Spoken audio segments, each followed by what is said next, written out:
It's kind of crazy to think about, right? What if an entire war, I mean, the actual fate of a brand new nation, could be decided in just a single moment? Well, today we're going to dive into a victory that did exactly that. It was a turning point in history, and it was all defined by just five simple but incredibly powerful words. So this whole monumental event, this critical moment, it's all wrapped up perfectly in a single phrase. And it comes from the man who was right at the center of it all, George Washington. He called it a great object. And there it is, October 19th, 1781. General George Washington writes down those five words. The great object is accomplished. Just think about that for a second. You can almost feel the years of struggle, the absolute exhaustion, and just this huge wave of relief pouring out of that one sentence. Okay, so that immediately raises the question, doesn't it? What exactly was this great object Washington was even talking about? I mean, what did they just pull off that was so incredibly important? Well, the answer to that question is found in a little port town down in Virginia. It's all about a brilliant, decisive trap that was set at a place called Yorktown. All right, so let's set the scene here. The year is 1781. The American Revolution, it's really at a tipping point. Things could go either way. And we're zooming in on Yorktown, Virginia.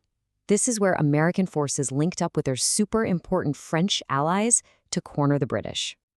And what's so cool about this is just how slick the strategy was. I mean, it was a perfect trap. You've got the American and French armies, led by Washington and Rochambeau, marching down from the north. Their goal? To pin the British forces, under General Cornwallis, right up against the sea. But here's the real kicker, the move that made the whole thing work. It was the French Navy. See, Admiral de Grasse's fleet sailed right into the Chesapeake Bay, completely blocking any escape by water. No reinforcements could get in, and Cornwallis couldn't get out. He was totally 100% surrounded. But, military strategy and all that, that's really only half the story. To truly get a feel for how huge this moment was, we've got to hear from the people who were actually there. So let's listen to some of the voices from the siege. And wow, this really shows you the two completely different realities of what was happening. On one side, you have just pure joy. There's Washington's famous line, of course. And then you have Benjamin Franklin, who just puts it plainly, victory is ours. But then you look at the other side. The British commander, General Cornwallis, he writes, my situation now becomes very critical. I mean, can you imagine?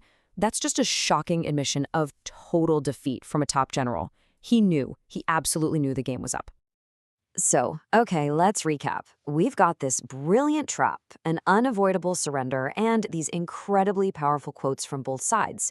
But what did it all mean? What was the final result? Well, it all comes down to one simple, world-changing fact.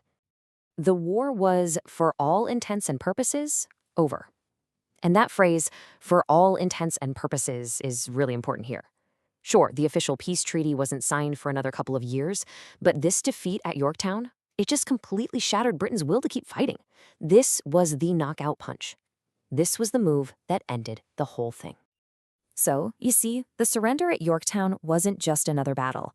It was the battle, the one that decided everything. And that brings us right back to where we started. How often does a single moment truly change the course of history? Well, at Yorktown, that's exactly what happened. A military victory turned into the birth of a nation, and it was all locked in with one brilliant final move.